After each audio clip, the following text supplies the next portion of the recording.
आपको बता दें कि लोकसभा चुनाव को लेकर भाजपा मुख्यालय में बैठक। आपको बता दें कि राष्ट्रीय महामंत्री सुनील बंसल और प्रदेश अध्यक्ष सीपी जोशी ले रहे बैठक। बड़ी खबर इस वक्त की आपको बता रहे हैं, सभी मंत्री और प्रमुख नेता बैठक में मौजूद। शिक्षा मंत्री मदन दिलावर, मंत्री सुमित गोदारा और सतीश पूनिया भी मौजूद है। लोकसभा चुनाव के मद्देनजर ये महत्वपूर्ण बैठक। और एक बार आप तस्वीरें भी देख लीजिए कि कौन कौन से चेहरे हैं जो यहाँ पर मौजूद हैं। हमारे सहयोगी ऐश्वर्य प्रधान बने हुए हैं। ऐश्वर्य, देखिए बड़ी बैठक है और लोकसभा चुनाव से पहले भाजपा मुख्यालय में बैठक, क्या है जानकारी, क्या कुछ अपडेट?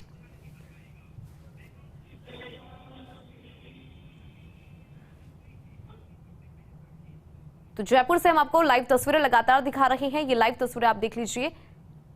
आपको बता दें कि लोकसभा चुनाव को लेकर भाजपा मुख्यालय में बड़ी बैठक। राष्ट्रीय महामंत्री सुनील बंसल और प्रदेश अध्यक्ष सीपी जोशी बैठक ले रहे हैं। इसके अलावा हम आपको बता दें कि सभी मंत्री और प्रमुख नेता इस बैठक के अंदर मौजूद है। शिक्षा मंत्री मदन दिलावर, मंत्री सुमित गोदारा, सतीश पूनिया, तमाम जो चेहरे हैं वो आपको तस्वीरों में नजर भी आ रहे होंगे। आपको बता दें कि जो तमाम चेहरे हैं वो यहाँ पर मौजूद है, दिग्गज यहाँ पर मौजूद है, क्योंकि लोकसभा चुनाव और 25 की 25 सीटों को साधना कैसे है उसको लेकर आज ये बैठक। और देखिए राज्यवर्धन सिंह राठौड़ भी मौजूद हैं और हमारे सहयोगी ऐश्वर्य लगातार हमारे साथ बने हुए हैं। ऐश्वर्य, देखिए लोकसभा चुनाव और लोकसभा चुनाव से पहले भाजपा मुख्यालय में बैठक, क्या कुछ जानकारी, क्या कुछ अपडेट आपके पास?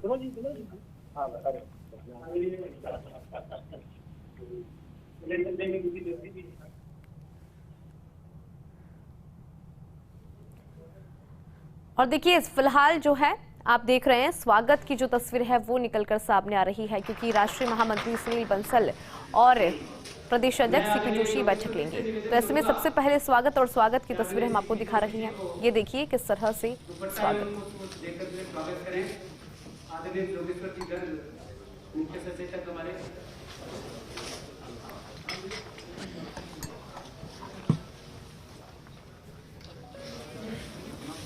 हमारे सहयोगी लगातार हमारे साथ बने हुए हैं। ऐश्वर्य प्रधान, ऐश्वर्य देखिए लोकसभा चुनाव से पहले ये बैठक और काफी ज्यादा महत्वपूर्ण मानी जा रही है ये बैठक, आप जरा जानकारी दीजिए कौन कौन से दिग्गज है बैठक के अंदर मौजूद?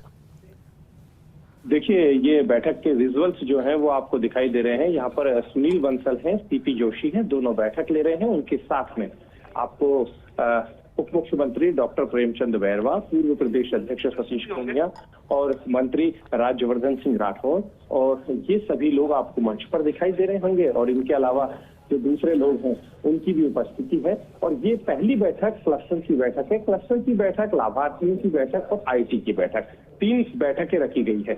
ये तीनों बैठकें क्रमवार रूप से होंगी और शाम 4 बजे तक बैठकों का सिलसिला चलेगा। ये तस्वीरें आप अच्छे से देख पा रहे होंगे। इन तस्वीरों में ये विजुअल्स भी आपको दिखाई दे रहे हैं। लोकसभा चुनाव की तैयारियां हैं। 25 से 25 लोकसभा सीटें जीतने को लेकर फोकस है। और अभी मुकेश दाधीच का संबोधन भी चल रहा है, स्वागत संबोधन होता है। स्वागत संबोधन के बाद ये बैठक विधिवत रूप से शुरू होगी। फर्स्ट इंडिया न्यूज पर एक्सक्लूसिव तस्वीरें हम दिखा भी पा रहे हैं दर्शकों को। दर्शक इन तस्वीरों को भी देख पा रहे हैं। इन तस्वीरों से भी जाहिर हो रहा है। और कुछ देर बाद बैठक विधिवत रूप से जब बैठक की शुरुआत होगी तो उसके बाद लोकसभा चुनाव को लेकर रणनीति पर बातचीत होगी। अभी यहाँ पर इस बैठक में सुनील बंसल है और आगामी दिनों में दूसरे पार्टी के जो दूसरे नेता हैं, अन्य नेता हैं, महामंत्री स्तर के या फिर राष्ट्रीय स्तर के अन्य नेताओं के प्रवास भी आगामी दिनों में चलते रहेंगे। प्रवास का सिलसिला लगातार जारी रहेगा। उसी सिलसिले के तहत ये बैठक आयोजित की जा रही है और तस्वीरें सभी लोग देख भी पा रहे हैं। जी बिल्कुल ऐश्वर्य, तस्वीर हम देख पा रहे हैं कि कौन कौन से चेहरे हैं वो मौजूद है। अगर बात करें ऐश्वर्य लोकसभा चुनाव की, क्योंकि लोकसभा चुनाव को लेकर बैठक हो रही है, पिछली बार की अगर बात करें तो पिछली बार 25 की 25 सीटें भारतीय जनता पार्टी ने जीत दर्ज की थी उन सीटों पर, लेकिन इस बार भी कोशिश यही है, लेकिन इस बार चैलेंजेस अलग है। क्या लग रहा है इस बार कौन कौन से नए चैलेंजेस जिसका सामना करना पड़ेगा? सबसे बड़ी चुनौती इस बार जो है वो यही है कि अपनी जीत को बरकरार रखा जाए। जो 25 की 25 सीटें आई थी उन 25 की 25 सीटों को बरकरार रखा जाए। और उसके लिए भारतीय जनता पार्टी चाहेगी कि कोई भी सीट को आसान बीजेपी नहीं मानती है। बीजेपी अपनी रणनीति है वो उसी आधार पर बनाती है कि हर एक सीट को अपने आप में एक चुनौती लेकर मानती है। लेकिन कुछ एक सीटों की बात करते हैं तो जिन 7 से 8 सीटें ऐसी है जिन सीटों पर विशेष मेहनत की आवश्यकता है, ये बीजेपी सोचकर चलती है। उन 7 से 8 सीटों पर काफी मेहनत करने की कोशिश की जाएगी। तो हम यही दिखाने की कोशिश भी करेंगे कि कौन कौन सी सीटें ऐसी हैं जो कठिन सीटें हैं, लेकिन क्योंकि यहाँ के जो विधानसभा के चुनाव हुए हैं, यहाँ के विधानसभा चुनाव के बाद पार्टी ने ये भी मंथन किया है कौन से क्षेत्र में कितने वोट बढ़े हैं, कौन से क्षेत्र में वोट घटे हैं। तो उनके बढ़ाव और घटाव के आधार पर यहाँ पर यही देखा जाएगा कि वोटों की स्थिति क्या है, वोट कहाँ पर घटे हैं, कहाँ पर बढ़े हैं।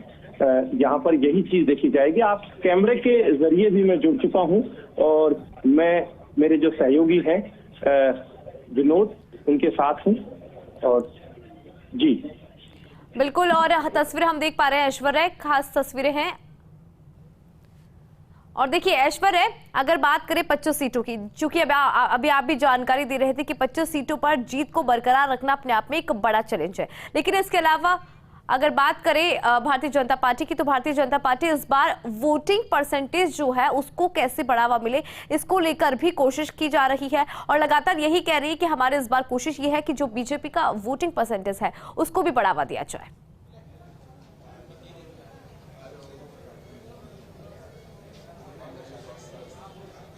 देखिए, मैं जो आपको देख पा रहा हूं, मैं यहां पर जो बैठक देख पा रहा हूं, इस बैठक में सुनील बंसल का आना, यानी कि राजस्थान की पहले से उन्हें अच्छी खासी जानकारी है, लेकिन उस जानकारी के अलहदा अगर हम बात करें तो उत्तर प्रदेश की जानकारी है या देश के अब कमोबेश सभी राज्यों की वो गहरी जानकारी रखते हैं, संगठन के व्यक्ति हैं। तो राजस्थान में जब वो आए हैं तो आज का दिन का पूरा सदुपयोग किया जाएगा। ऐसा नहीं वो यहीं आ रहे हैं, अलग अलग राज्यों में उनके प्रवास लगातार चल रहे हैं। यहाँ पर अपडेट यही है कि बैठक शुरू हो चुकी है। पंकज, किस तरीके से बैठक का सिलसिला रहने वाला? देखिए, दो तरह की बैठक है। एक तो कोर कमेटी की बैठक रखी गई है। कोर कमेटी जो लोकसभा के हिसाब से बनाई गई है, 8 कोर कमेटी के मेंबर हैं। उनके साथ जो राष्ट्रीय महामंत्री सुनील बंसल और प्रदेश अध्यक्ष सीपी जोशी बैठ के चर्चा करेंगे। उसके अलावा जो बहुत ही महत्वपूर्ण बैठक है जो बीजेपी में आज, वो है लाभार्थी क्लस्टर और आईटी। जी, लाभार्थी योजना की जो मीटिंग है, ये एक बीजेपी का बड़ा मेगा प्लान है चुनाव की दृष्टि से भी। इसमें उन लाभार्थियों को टच किया जाएगा जो केंद्र सरकार की योजना से लाभान्वित हो रहे हैं और बाकायदा कार्यकर्ता को ये निर्देश दिए जा रहे हैं कि वो उस लाभार्थी के पास जाए और उसके फोन से मिस कॉल करे। तो ये एक बहुत बड़ा प्लान है। पूरे देश भर में 6 करोड़ लोगों को इसके लाभार्थी योजना के तहत बीजेपी का छूने का प्लान है। और उसके जो राष्ट्रीय सहयोगी है सुनील बंसल, जो पार्टी के महामंत्री भी है, वो आज ये मेरे साथ श्रवण भी जुड़े हैं। श्रवण से मैं बातचीत करूंगा, प्रदेश के उपाध्यक्ष हैं। श्रवण जी, किस तरीके की तैयारियां हैं, क्योंकि अभी लगातार आप लोग जुटे रहते हैं, आप हो, मुकेश दाधीच हैं, ये लगातार संगठन को लेकर, हालांकि दूसरे लीडर प्रवास पर रहते हैं, क्या रहेगा आज की इन बैठकों का सिलसिला? देखिए, आज अलग अलग स्तर में हमारी 3 बैठकें हैं, जिसके अंदर आप देख रहे होंगे अभी जितने भी लोकसभा के प्रभारी संयोजक है, एक बैठक उनकी है, इसके बाद में लाभार्थियों की है और उसके बाद में एक बैठक और है। इस तरीके से आज हमारे राष्ट्रीय महामंत्री श्रीमान सुनील जी बंसल पधारे हैं। तो पूरे लोकसभा चुनाव को लेकर जिस प्रकार से आप देख रहे होंगे कि संगठन के अनेक काम जो लोकसभा से संबंधित जितने भी सभी समीक्षा भी करेंगे, आगे की रणनीति भी बनाएंगे और पार्टी कार्यकर्ताओं को आगे की क्या भूमिका रहने वाली इस विषय में विस्तृत चर्चा आज राष्ट्रीय महामंत्री जी करेंगे। हाँ, तो ये भी जा रहा है कि इस बार चेहरे जो है बिल्कुल नए होंगे। आपका भी नाम लोग ले देते हैं कि श्रवण सिंह बगड़ी भी जयपुर ग्रामीण से लड़ने जा। देखिए, ये शीर्ष नेतृत्व का काम है, खैर चर्चाएं इस तरीके की होती रहती है, लेकिन ये जो शीर्ष नेतृत्व है ये उन्हीं का काम है, इस विषय में मुझे कुछ नहीं पता। तो यहाँ पर महत्वपूर्ण बात यही हो जाती है कि कोई भी लीडर हो, वो अपने आप को अब ये मानकर चलता है कि शायद इस बार मेरा क्रम आ जाए, क्योंकि राज्यसभा में जो 2 लोग आए हैं वो दोनों लोग ऐसे हैं कि चुन्नीलाल गरासिया और मदन राठौर, एक घांची तेली समाज से जिसके समकक्ष साहू भी माने जाते हैं, घांची तेली साहू कुछ भी बोल दीजिए आप, तो और दूसरे हैं आदिवासी समाज से। तो ऐसे में अब कई युवा नेता हैं या संगठन में जो लगातार संगठन निष्ठ होकर कार्य करते रहे हैं, उन्हें इस बात की उम्मीद है कि संभवतया क्या पता इस बार हमारा क्रम आए, क्योंकि कई सांसद 2 बार सांसद रह लिए हैं, उनकी इच्छा है कि तीसरी बार भी सांसद बने।